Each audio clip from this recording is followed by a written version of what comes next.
On parle beaucoup des dépôts russes dans les banques chypriotes, mais on parle moins des dépôts ukrainiens, que l'ancien vice-gouverneur de la Banque centrale ukrainienne estime entre 5 et 15 milliards d'euros.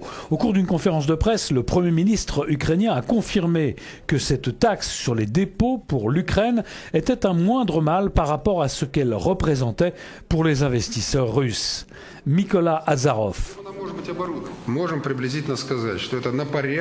On peut dire que les pertes pour l'Ukraine seront bien moins importantes que pour la Russie.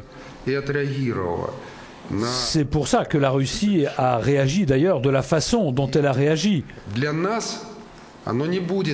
Pour nous, ça n'aura pas d'impact sérieux, moins que ça en aura pour Moscou. Les transferts de fonds de particuliers ou de sociétés ukrainiennes à Chypre ressemblent aux transferts russes et il ne s'agit pas seulement de blanchiment d'argent. Probablement que les oligarques et les hommes d'affaires vont prendre un peu de temps pour transférer leurs fonds dans d'autres banques et dans d'autres pays, affirme ce membre du think tank Case Ukraine. Mais ça va affecter le montant des investissements en Ukraine.